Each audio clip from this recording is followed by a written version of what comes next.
Welcome everybody to So You Want to Get in the Lupin the Third, but don't know where to start. Created by me, Jackson Bell. So first off, why should you even watch Lupin the Third in the first place? Out of all the billions of anime out there, why this one? Well, because this franchise has got great characters, fun, action-packed stories that are totally unpredictable, and while they're primarily heist stories, the franchise isn't afraid to go to several different genres in order to stay fresh, from fantasy to sci-fi, comedy to romance, etc. It's a hugely influential anime. It's influenced Cowboy Bebop, Fooly Cooley, and several others. And it's also just a very funny franchise that takes great advantage of being animated to deliver some wacky scenarios.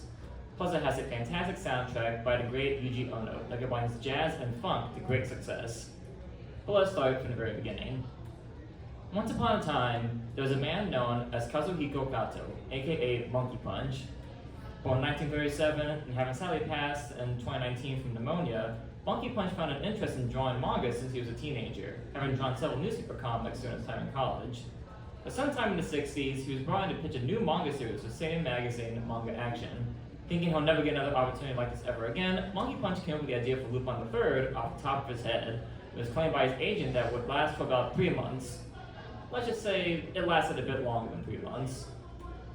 For Lupin, Monkey Punch would take heavy inspiration from James Bond, Mad Magazine, and most importantly, Arsène Lupin.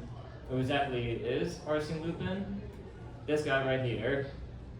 Arsène Lupin was the quintessential gentleman thief, a suave rogue who steals from the rich and looks good doing it, having started a long-running novel series of French books. Created by the late Maurice Leblanc, Lupin debuted in 1905 and continued up until Leblanc's death in 1941. Lupin remained super popular and highly influential in Japan, continuing to inspire countless thieves of the gentleman and phantom variety. So Monkey Punch took the stories of Arsène Lupin and basically thought, what if the great thief had a grandson who continued his grandfather's legacy? And before you ask, not much is known about Lupin II. He doesn't really matter. Speaking of which, let's talk characters. So there are 5 recurring characters across the entire franchise, so let's briefly go over them, shall we? First up is our star of the show, Arsène Lupin the Third. He's a goofy, half-Japanese, half-French grandson of legendary thief Arsène Lupin. Seeking to carry out his grandfather's legacy, and because he's a thrill seeker who just wants to have some fun, Lupin is characterized as a dedicated strategist who tackles the most impossible heists imaginable. And while he has his vices, like his often perverted antics and willingness to kill some criminals to stand in his way, Lupin has a heart of gold that shines in his good-natured care for his friends and willingness to help out those in need. But don't let his looks and wacky personality fool you, because behind that monkey-shaped head and goofy exterior lies a brilliant mind. With Lupin's a massive manipulator who can trick even the most arrogant and intelligent of opponents. And when caught in a jam, he'll pull out an item from his jacket that will conveniently save him. Say he gets suddenly handcuffed. Don't worry, that was just a fake hand. He'll just pop out. There you go, he's free. He needs to bypass security. Oh, he'll pull out a gadget he had prepared to get through with no problem. And you accept that because he truly is the world's greatest thief, a title he has rightfully earned in his decades-long career. But what's a thief without some help? After all, Lupin can't commit crimes alone, so he needs some partners. And one couldn't get a partner as amazing as Daisuke Jigen. Jigen is Lupin's best friend, basically his life partner who'll do anything he can to help Lupin in his heist. Inspired by the American actor James Coburn, who spent the 1960s playing badass gunslingers like in The Magnificent Seven, Jigen is an aging gangster who retired from the business to assist Lupin. He's very wry and very laid back, with a dry personality and sense of humor. And Jigen proves himself to be an expert in every kind of firearm you can imagine, and is an amazing shot, completely capable of hitting any type of target, no matter how impossibly far away they are. We're talking shooting off the nuts on a highway sign while driving backwards. But behind that rough exterior, Jigen's also a very smart guy, capable of going behind Lupin's back to settle personal scores. From faking his death to protect a little girl, to stopping a mob boss by dodging incoming bullets that end up killing every gunman surrounding him. But while Jigen's great at long-range combat, our next character excels at short-range combat, Goemon Ishikawa the 13th. Goemon is a descendant of Goemon Ishikawa, a samurai of Japanese legend who was basically the equivalent to Robin Hood. Goemon himself takes up his ancestors' behavior and teachings by acting as a rather stoic but no less intelligent and honorable warrior. A brilliant assassin, Goemon uses both his wits and skills as a samurai to slice everything in his path. And because he's never seen without his cherished Zantetsuken, a katana able to cut through anything, and I mean anything. Bullets, helicopters, rocks, clothes, you name it, it'll slice clean through. Interestingly, Goemon was originally a villain who was set to kill Lupin, but after the duel ended in a tie, Goemon decided to befriend Lupin and form a partnership with him. Goemon was essentially created by Monkey Punch to add some Japanese elements to what he saw was a Western-flavored series. But for every crime game, there's always a snake in the grass, and that's where Fujiko Mine gets involved. Fujiko is Lupin's on-again, off-again girlfriend, who primarily acts as the franchise's wildcard, capable of siding with either Lupin or the villains depending on who pays her better. As a result, she's wildly unpredictable, and often gets away with the real treasure while Lupin and the villains are distracted. But more importantly, Fujiko is basically Lupin's equal in terms of intelligence and audaciousness, coming up with crazy schemes of her own to get what she wants. But compared to Lupin, Fujiko is willing to kill people who stand in her way, rather than humiliate them like Lupin tends to do, as she's a capable fighter on her own, while using several disguises, and even her own sexual charm to get what she wants. Though whether or not she gets away with the treasure depends on who she's siding with. But every criminal needs a cop, so that's when you call in Inspector Koichi Zenigata. Zenigata's an officer for Interpol, tasked with arresting Lupin. Throughout the franchise, Zenigata asks the Tom to Lupin's Jerry, doing whatever he can to entrap Lupin, only to fail each and every single time. And man, he can never catch a break, because as soon as Lupin's arrested, he'll concoct a scheme to escape, often by tricking Zenigata. But no matter what, Zenigata never stops, having dedicated his entire life to tracking Lupin down and apprehending him. And despite his shortcomings, Zenigata has shown on several occasions that he can be quite clever and badass in his own right, especially when he's fighting against other criminals, as he's shown to be as smart as Lupin once in a while. Interestingly, Zenigata shows care for Lupin on rare occasions, hinting that despite his passion for arresting him, Zenigata doesn't want their game to end. And when the chips are down and a worse threat emerges, Zenigata will put aside his differences and help Lupin take out the bigger threat. But after that, right back to chasing him. So to summarize, we have 5 characters from across 55 years of media, all of whom are unpredictable, have vague enough backstories and character archetypes to make them simple yet endearing, and are willing to betray each other to suit their personal goals. All of this makes for a wild and unpredictable experience of guessing what each character is going to do next. Twists and turns are the name of the game for Lupin. Okay, so with all his backstory out of the way, let's start from the actual very beginning, with the manga. Lupin made his self-titled debut in 1967 in Manga Action, which ended in 1972. With an art style that resembled the crude and exaggerated likes of Mad Magazine than any manga before or after it, the manga follows Lupin in the game as they steal and kill to get the treasure they so desire. It's a very episodic series. The manga was very successful upon release, and launched a variety of sequel and spin-off mangas. The original stories were translated by Tokyopop in 2002, but sadly none of the other manga have been translated due to poor sales of the sequel manga series. And do I recommend you read the original manga? Honestly, no. So the manga was the first of its kind, and it definitely shows. It's very rough, and very tonally different from the rest of the franchise, with very dark tone involving a lot of violence, sex, nudity, plus the characterizations for everyone aren't quite finalized yet. Now, the characters here are a bit more unlikable. I know Lupin again are criminals, but it's kind of uncomfortable at times. So you see, back then, Lupin was, to quote a friend of mine, a comedy rapist who would often sexually assault women, and it was supposed to be funny. It was acceptable back then, it was supposed to be very raunchy, but nowadays, it doesn't really scream merely mischievous rogue. Thankfully, this aspect will disappear afterwards, but if you really want to read the original manga, I would highly recommend the Greatest Heist collection, as it carries some cool stories that contain everything great about the franchise that still hold up. Now at this point, Monkey Punch wanted Lupin to get his own anime, and if every manga got one, why couldn't Lupin? Because of how hard it was to get an anime greenlit, especially for a manga as dark as Lupin was back then, Monkey Punch took it upon himself to make a pitch for a potential anime, which is how we got Lupin the Third pilot film. Because 1969, animation studio TMS created a short pilot meant to get funding for a potential Lupin movie. The plot is about 12 minutes, and mainly focuses on the characters' descriptions and backstories. It has much lighter tone compared to the manga, and some big differences. Like, Goemon's a straight up bad guy here, and Zenigata is a mentor who never shows up again. But the ultimate question of if Lupin can work in animation was thankfully answered with a resounding yes. While it wasn't a movie, Lupin would end up getting an anime series 2 years later.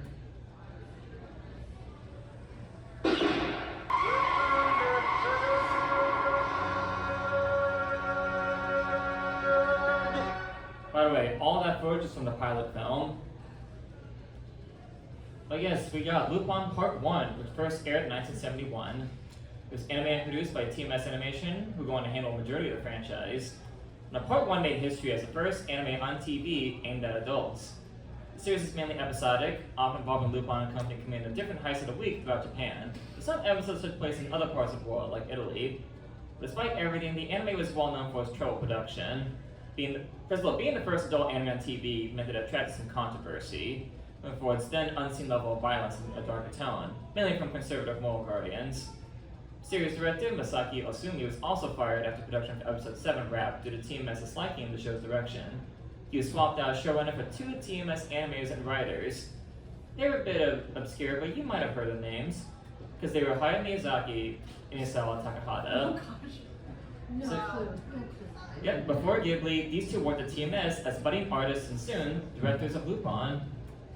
Anyways, under Miyazaki's and Takahata's direction, the show went through a bit of a retool. For instance, the tone became more lighthearted, as Lupin and the game were a lot less selfish and often used tricks and manipulation to beat their opponents rather than just simply killing them. Fujikun became more willing to work with Lupin rather than hinder him, and Zenigata made more appearances and provided the show's comic relief. But despite the massive retool, the show was still a flop in ratings, and was cancelled after 23 episodes, making it the shortest Lupin series. But the show would eventually do well on reruns, mainly because TV channels found it was cheaper to broadcast stuff like this as filler for local channels, and thus Lupin found a new home in animation, which was seen as a worthy series in the eyes of TMS. Now, do I recommend Part 1? Somewhat. While the show is a lot easier to sit through compared to the manga, mainly because the main characters are far less unscrupulous and more likable, the tone and feel of the pre-Miyazaki and Takahata episodes feels uneven and at odds for the franchise that eventually become known for, despite having some moments. Ultimately, the retool was for the better, as everything past episode 7 starts getting more ambitious, with its increase in dramatic storytelling, better pacing, some really cool animation techniques, and characterizations. That said, I don't think this should be a first Lupin series, as the franchise improves greatly after Part 1. Part 1 can be watched through Crunchyroll, Amazon Prime, and Tubi. And also, just gonna say that everything in this panel can be found on DVD through Discotech, Part 1 included. So I'm not gonna be like, we can find some DVD, because Discotech are the real MVPs here. They have pretty much released every single Lupin thing. You can watch it on Pluto TV too. I was gonna bring it up actually. Pluto TV has its own dedicated Lupin channel, because they just love it that much. So if you're curious about it, it's there. But because of his eventual success, Lupin would get his first movie a few years later. Can you guess what movie that was? Lupin the Third?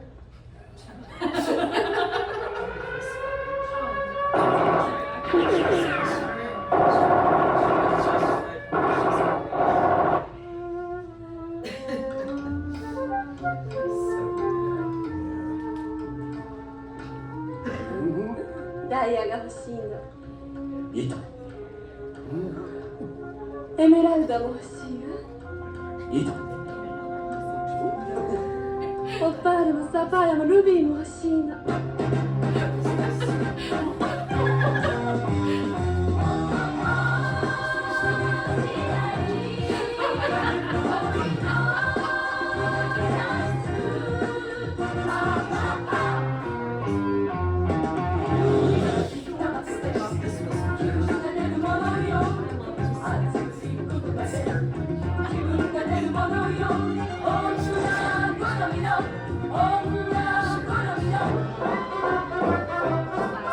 待てよルパン、死んでもらいます。ふざけんな！おい、俺を甘く見るととんでもないことになるぞ。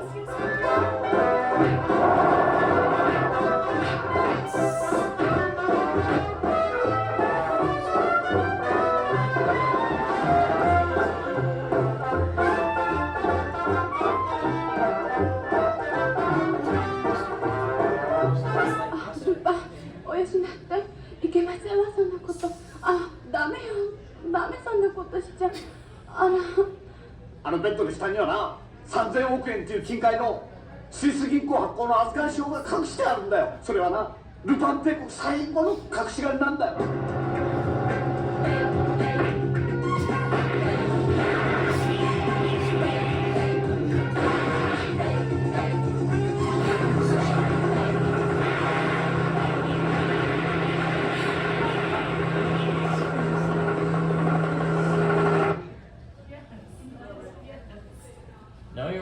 deceive you, the first ever Lupin movie was Lupin the Third Strange Psychokinetic Strategy. Just rolls off the tongue, doesn't it? Released in 1974, SPS was an incredibly comedic adaptation of manga that is super unapologetically 70s cheese. I love that. With a plot and tone heavily rooted in wacky slapstick, the movie feels very different from the rest of the franchise up to this point. It feels more like a cartoon than the actual cartoon. Taking most inspiration from the original manga, Lupin here is the son of a crime lord, and the plot is a farce that involves Ushicon and others trying to get Lupin to carry out his game's legacy by stealing stuff. Also, Goemon makes no appearances in this movie. I guess they couldn't adapt his sword skills with the budget they had. And do I recommend this movie? No. It really is just so different from the source material that I can't recommend the newcomers who want to get into the franchise. But that said, if you're a fan of like Benny Hill, Naked Gun, or even Looney Tunes, this one's for you, as some of it is admittedly pretty funny. But if you want to get into Lupin, look elsewhere. Because at best, this movie's a curiosity. After all, it was the first Lupin movie ever made. They didn't know what they were doing. Luckily, this did not stall the franchise, as 3 years later, Lupin makes his grand return to animation.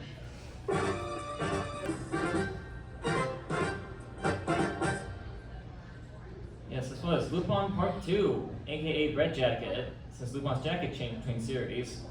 Aired from 1977 to 1980, Part 2 is episodized by Part 1, involving a Lupin game traveling the entire world, committing a wide variety of heists in several different countries. From stealing soccer money in Brazil, to stealing diamonds from a South African mine, to fighting Nazis in Germany to steal their gold, the story possibilities were endless.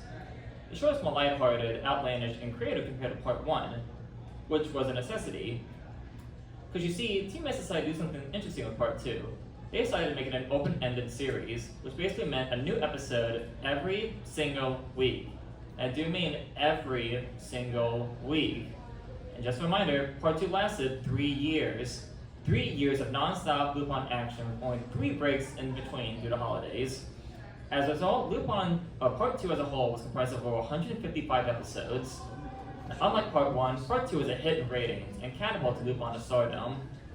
In the early 2000s, distribution company Pioneer were able to dub Part 2 and it on Cartoon Network's then new Adult Swim block. But not only would it be canceled due to poor ratings, the dub itself would have been incomplete, stopping at episode 79. This primarily due to Pioneer's financial problems that eventually lead to their bankruptcy. Do I recommend Part 2? Oh, absolutely I recommend it, but not all of it. Part 2 helped establish a lighter, more comedic and adventurous tone that would become the base standard for the rest of the franchise, and the characters here are refined to perfection. I won't recommend watching the entire show, as it's basically equivalent to eating 155 bags of potato chips in a row. It's fun, but after a while, it's just like, okay, it's just kind of the same thing. The series can be watched on Crunchyroll, Prime, and Tubi, plus some episodes subbed and dubbed are on TMS's official YouTube account. But during Part 2's run, TMS decided to give Lupin more movies, this time animated ones. We got 2 movies during Part 2's run, the first being The Mystery of Mamo. Yeah. Sorry. Not yet. Released in 1978, Mamo marks Lupin's first ever animated movie. And as such, the movie is plotted on a larger scale, with Lupin tackling an all-powerful villain, the titular Mamo, with a fate the entire world on the line. The art style of the movie leans heavily towards the wacky proportioned character designs of the manga, while the tone's more similar to Part 1's, with a darker, moodier, and surreal atmosphere, with the occasional spurts of goofy, outlandish, and dark comedy. Without getting into spoilers, the movie leans heavily on sci-fi, making it stand out from everything else prior. Do I recommend Mamo? Yes, I do. Mystery Mamo perfectly establishes the franchise's underlying theme of adult humor, action, and mystery. Plus, it's just a very funny movie that takes great chances to make it as cinematic as possible, and it paid off. To the point where, if you want to start somewhere with Lupin, this movie would be the place to start. It's really good. Mamo can be watched on Prime Instant Video as a purchase or rental, and it's available on Tubi. Oh, a little fun fact about Mamo, it has not 1, not 2, not 3, but 4 English dubs. 4 of them. As of today, Mamo is one of the most dubbed English anime in history, not counting the lost dubs for Dragon Ball Episode 1. All the dubs can be found on the Discotheque Blu-ray release. Now, are they worth watching? Well, let's take it from the top. We have the 1979 Toho dub, comprised of random English speakers found in Japan and meant to be shown on Japanese airlines, as a very faithful Japanese script, and by that I mean the performances and dialogue are silted. For some reason, everybody but Lupin has different names. Jigen's now Dan Dunn, Goemon's now Samurai, Fujiko's now Margot, and Zenaga's now Detective Ed Scott.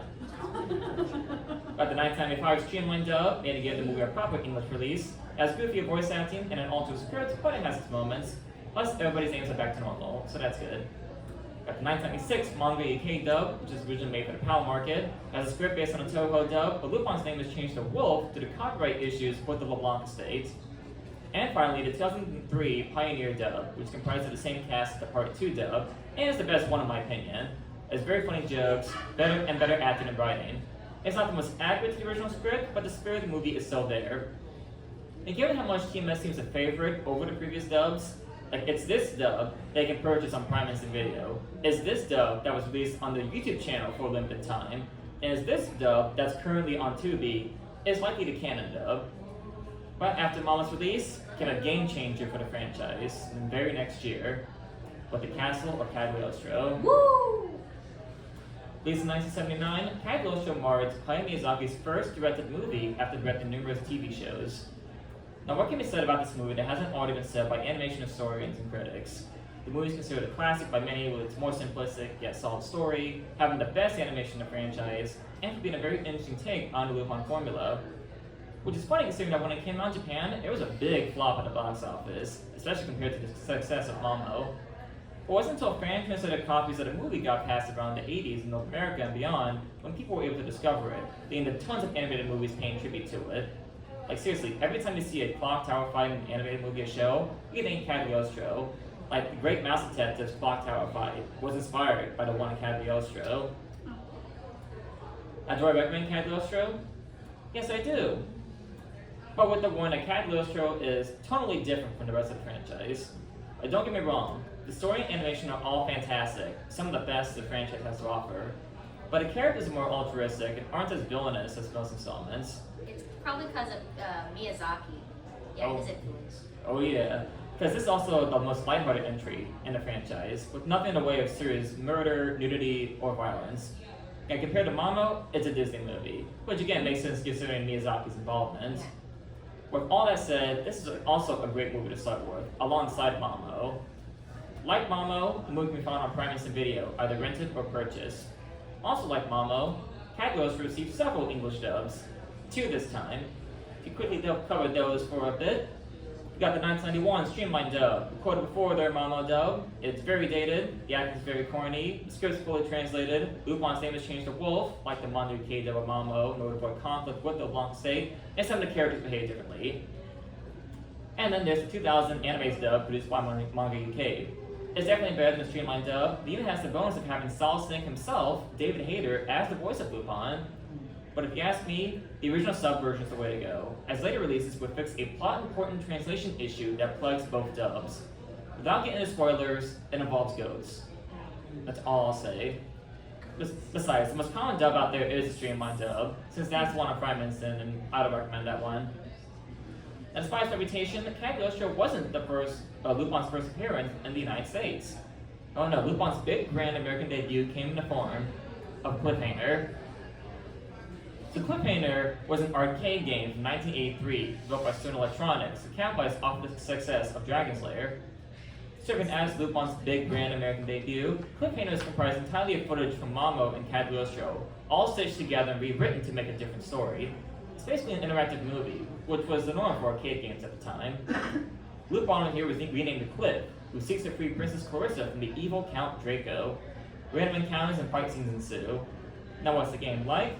Well, I'll let this video I made explain. Ever played Dragon's Lair? Well, that's because it's basically the same game. You watch a movie play out as you're told to hit the corresponding button or move the control stick in a certain direction.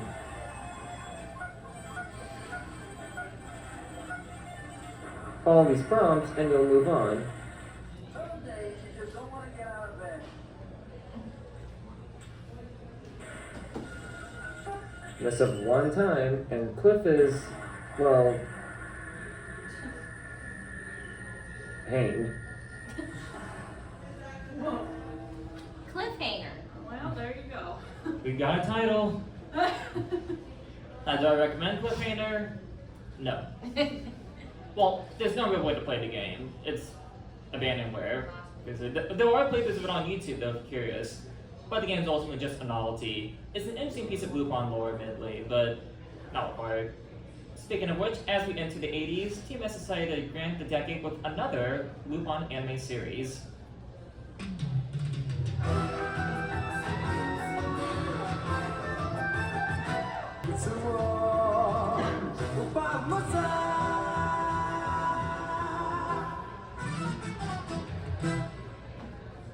Alright, so this was Lupin Part 3, aka the Pink Jacket era, which aired from 1984 to 1985. It's basically Part 2 again, with the Lupin game traveling the world and committing more heists. This time the series gained a far more zanier, wackier art style that has emphasized exaggerated designs and angles, like a lot of Western cartoons at the time. The series as a whole lasted 50 episodes, but 52 were initially planned. Do I recommend Part 3? Honestly, not really. It's basically a watered-down version of Part 2 with more inconsistent animation and not as much creativity. Also, this is my personal preference, I just can't stand the show's art style. It's just too jarring compared to everything else before and after. However, similar to Part 2, Part 3 also spawned a movie in the form of The Legend of the Gold of Babylon. Released in 1985, Babylon's the only movie to use Part 3's zany art style and Lupin's pink jacket. And it probably has the most fascinating development history of the movies, having gone through several different directors during pre-production. The first choice to direct the movie would have been Miyazaki, who passed on the project due to working on Nausicaa and decided to move on from the franchise. Which, I guess he's a man of his word, he hasn't done anything with it since. Second choice was a pre-Ghost in the Shell Mamoru Oshii, whose plans for the movie would involve Lupin stealing an angel fossil and eventually all of fiction itself, but he was fired. The final director wound up being Seijun Suzuki, a live-action director of cult crime movies like Brand to Kill, Satan's Town, and The Young Breast Duology. Do I recommend Babylon? Kinda. The film isn't as good as Mamoru Cagliostro, that much is certain, but it does have some nice animation and a decent lighthearted story. If you had just want a good time with not much substance, Babylon will offer that. At the moment, the movie can only really be watched on YouTube, dubbed. With Part 3 ending afterwards, TMS decided to push Lupin in a new direction, but at a great cost, with the Fuma Conspiracy. Released in 1987, Fuma Conspiracy was Lupin's first OVA and was given a theatrical release in Japan. The plot focuses more on Goemon than the others, involving his marriage and dedication to protecting his clan's ancient treasure from evil, also ninjas, because why not?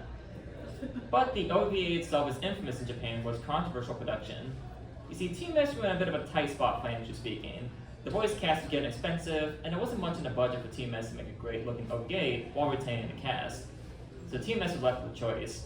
Either fire the voice actors, who have been within the scene for decades, and spend most of the budget on better animation with a new, cheaper crew, or rehire the cast and set up a simpler animation. TMS chose the former, and the fanbase exploded. They did not take it kindly at all, even sending hate mail to the replacement voice actors. And worse, due to severe miscommunication, Lupin's Seiyu, Yasuo Yamada, cut ties with Monkey Punch, but sadly died in 1995 without reconciling with him. Unfortunately, the controversy in the OVA's limited release resulted in Fuma flopping at the box office. With all this controversy and hearsay out of the way, do I still recommend this OVA? Yes, I do actually. The money for animation was put to great use, the OVA looking almost as good as Cagliostro, and the plot's also pretty solid. And today, replacing the voice actors for Lupin is really nothing special, especially since the Seiyus would eventually retire from their roles due to age. And even the new Japanese voices are infinitely better than the OVA's English dub, which is recorded by Animego with no name cast who primarily dubbed samurai movies. Oh, and Lupin is called Rupon for some reason. Sadly, the movie is currently out of print and can only be watched for free on YouTube, both subtitled and dubbed in all of its Rupon glory. Yeah, literally like Rupon. Oh, can I mention something? They Sure. replaced Lupin's voice actor with Toshio Furukawa, who's known for Ataru Moriboshi and Yurusei Yatsura, and also the voice of Piccolo in Dragon Ball Z. He's kind of like a weird. I think he was a good choice. Right, no, the cast is still really good. There's still really good actors, like Jigen's new voice actor, voiced Liquid Snake and Metal Gear Solid. Banjo Ganja, I think is what he's known as. So yeah, a lot of talent there. Okay, so at this point in time, TMS was suffering from ravenous Lupin fans and financial turmoil. How did it get back into the fan base's graces while keeping the franchise alive? Simple. They moved to television with the Lupin yearly specials. So the yearly specials are TV movies that are produced at a much cheaper cost compared to theatrical movies and OVAs. And because of that, they were able to obtain the original voice cast and satisfy fans. The first TV special was 1989's Bye Bye Liberty Crisis, which was a smash hit in ratings. The team has decided to make these TV movies a yearly deal, meaning a new Lupin TV movie every single year. Multiple animation studios were involved to deliver their yearly takes on the Lupin game, with several different characterizations and art styles depending on who worked on the movie. And they currently show no signs of stopping. Well, at this moment, maybe, but what? Do I recommend all of them? No, I don't recommend all of them, because let's be honest, yearly specials aren't that good. They have very formulaic plots and tropes, and very consistent animation and writing quality, and things being farmed out to several different studios. Plus, with over 30 plus years of movies, we could hear all day if I were to cover every single special. So I'll give a brief summary of the ones I do recommend, because they're not all bad. Some are really good, honestly. Other ones I recommend, there is Tokyo Crisis, which is a good movie with an interesting story and a greater focus on Zenigata, which makes it for a fun time. There's Island of Assassins, which is a slick and stylish film that has some very solid action and the darkest story out of the yearly specials. If you're in the 90s anime, this one's for you. I love this movie. There's Episode 0, The First Contact. It's a great alternate origin story. It shows how the gang all got together. The plot's a lot of fun and it has some solid moments. And the most recently released Prison of the Past, which has a fun story, good jokes, and some nice animation. So First Contact and Prison of the Past can be found on Tubi, and all four can be purchased on Prime Instant Video. Now when it came to the 90s, we got primarily yearly specials and two big movies. The first was Farewell to Nostradamus, released in 1975. It's a pretty decent movie, it has a nice plot, a terrific third act, and fantastic animation, done by people who worked on Tiny Toons and Batman the Animated Series. And the second was Dead or Alive, released in 1976. Directed by Monkey Punch himself, because they apparently had no other options. Wait, Monkey Punch was still alive in the 90s? Oh yeah, he was still alive and still kicking. And this is the only movie he ever directed, by the way. He had no experience. They were like, look, we need somebody to direct this movie. Monkey Sensei, you're good to go. Died in 2019. So, yeah, he directed it, and Dead or Alive is one of the wildest, darkest installments in the franchise. And I totally recommend it. Dead or Alive is very stylish and really cool. Though it would be the last theatrical Lupin movie for a long time, as TMS are primarily focused on producing the yearly specials. Unfortunately, both films can only legally be found on DVD. No streaming for the both of them at the moment. Though Nostradamus can be found both subbed and dubbed, non-legally, on YouTube. Yeah. But Dead or Alive is still a no-go. The 2000s, though, were a complete dry spell for Lupin, mainly consisting of yearly specials of decreasing quality and diminishing ratings. It wouldn't be until the 2010s when a new Lupin series was released, an entirely new take, nonetheless. Cease what you are doing and gaze at me.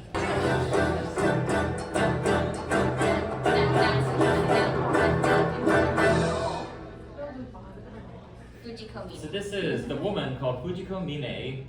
It's a 13-episode series that sought to give Fujiko not only her own spin-off, but her own alternate origin story of how she met the Lupin gang, here being the key to the game's formation. Aired in 2012, this series is actually the first female-driven work in the Lupin franchise. Have been directed by frequent Shinichiro Watanabe collaborator Sayo Yamamoto, with Black Butler writer Mari Okada serving as series writer. Meanwhile, the character designs and animation are helmed by Takeshi Koike of Redline fame. The series sought to give the franchise a different look and feel, being far more darker, grittier, and more sexually driven compared to the previous installments. It was ultimately a cross between the original Lupin manga, Cowboy Bebop, and Revolutionary Girl Utena. Do I recommend this series? Yes, actually. It's a very unique take on Lupin that isn't afraid to go to dark places, while maintaining the core aspect of the franchise. Plus, it has some fantastic animation. By far the darkest series in the franchise, I can't really recommend it to anybody getting into Lupin, since it's so different from the other installments. You get the most enjoyment if you know who these characters are, and you know how to present it here. The show can be streamed on Crunchyroll and Amazon Prime. And the show's success was spawned a series of spin-off movies set in the show's world, which include the likes of Great Daisuke Jigen, Goemon Ishikawa's Spare Blood, and Fujiko Mine's Lie, and there's even a new one set to release this year, all of which are terrific and totally worth checking out. But Fujiko's success would help give TMS the confidence to create a new official Lupin anime series after many decades of absence. Hard.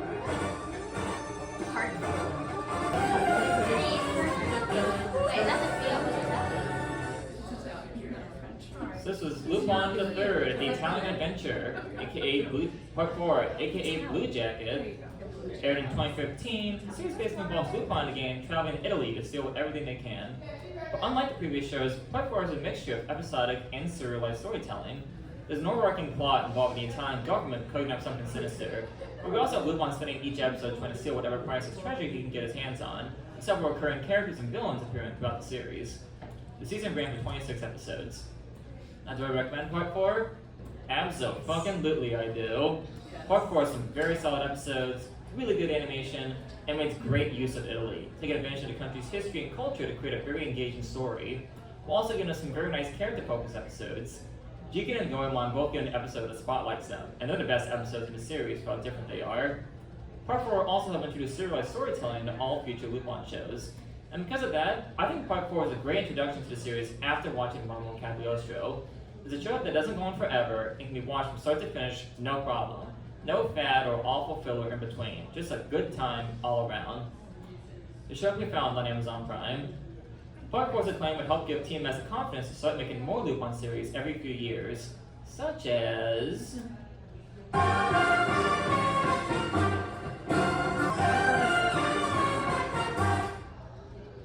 This is Lupin Part 5, aired in 2018.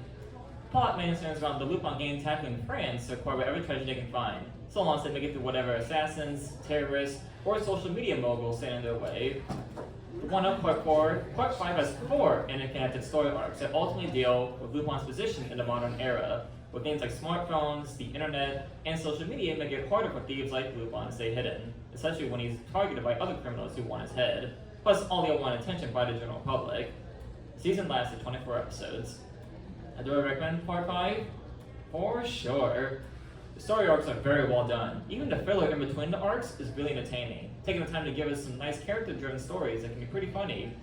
The show primarily deconstructs the character of Lupin, making him out to be an old-fashioned character in a rapidly aging, technology-driven world, while at the same time stating that despite everything, Lupin's still Lupin, the world's greatest thief who loves tackling the hardest of challenges, making him one of the only anime that has a very well-written use of modern-day technology and social media that doesn't come across as pandering.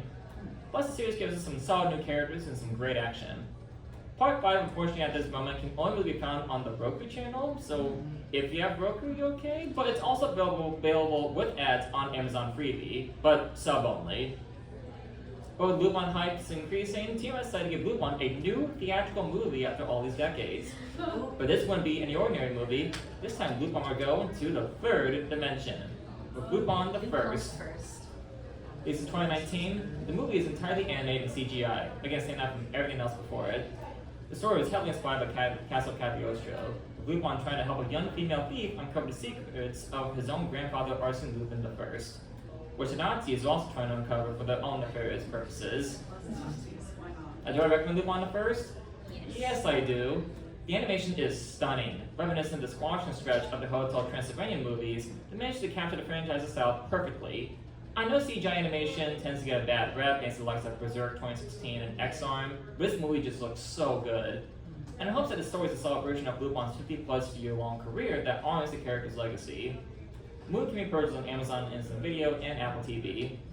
Now, after the year that was 2020, Lupin will get yet another new series.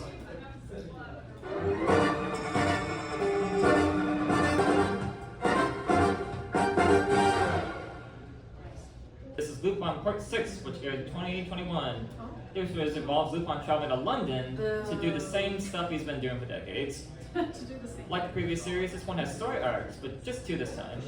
The first half of the series is Lupin going up against the descendants of Sherlock Holmes, who Lupin has been framed for the murder of John Watson. The second half involves Lupin tackling a female thief who stole a special treasure from his grandfather, Lupin committing a large conspiracy in the process. Like Part 5, Part 6 ran for 24 episodes. Do I recommend Part 6? Honestly, no. The story arcs are very lacking in action or anything really interesting, and some of the episodes just have very glacial pacing. The further episodes in particular lack anything exciting, with little action or interesting stories and characters. Most of them involve boring conversations with not much thievery, and the endings can be very anticlimactic and uninspired.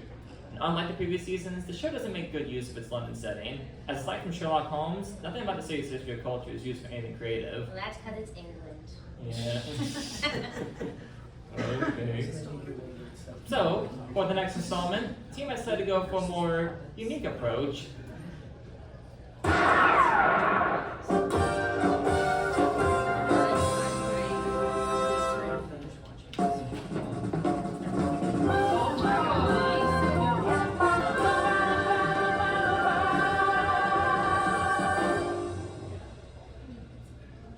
So this is Lupin Zero, which released in the tail end of 2022 and concluded in the beginning of 2023.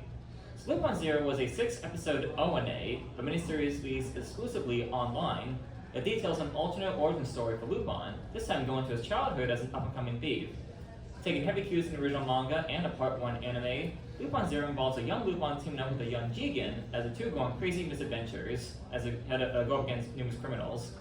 Now, while Lupin figures out his true place within his family crime tree, will he become a hardcore thief on the orders of his grandfather, or a normal citizen on the orders of his dad, Lupin II? And you heard that right, we finally get a good look at Lupin II in this anime. I do recommend Lupin Zero? Yes, I do. Compared to Part 6, it's a very nice change of pace. It's given as not only a cool prequel that plays to the franchise's formula, but also a nice tribute to Lupin's origins. Well, the newbie can start with this one as a weird case, since on one hand, it's a prequel, but on the other hand, fans of Part 1 of the manga can get the most enjoyment because of all the callbacks. So whether or not you want to start with this one is honestly your call. Lupin Zero can be found on Amazon Prime and the Roku channel. And that wraps up our Lupin journey. In summary, let's quickly go over how one should get into Lupin. I recommend starting with Mystery of Mamo and Cagliostro, one or the other, either way, double feature it. Then head to either Part 4 or Part 2, whichever one you feel like. Then move on to Part 5, and you can go from there. But then again, this is just my list. Lupin is such an open-ended series that anybody can start anywhere they want and still enjoy it. And with the series continuing to grow and produce countless more content, who knows if this list will even remain consistent? The joys of loose continuity. Now, since we've reached the conclusion of this panel, without further ado, take it away, Goemon.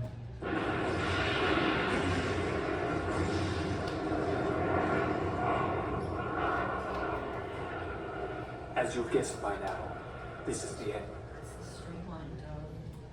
It's coming, everybody! Well, that's the end. Thank you. Welcome, this is the final panel of the con, so off to Closing Ceremonies. But first, I have a website. Shameless plug. Yay. Anyways, have a great rest of the day, everybody. Hope you had a good con, and yeah, see ya.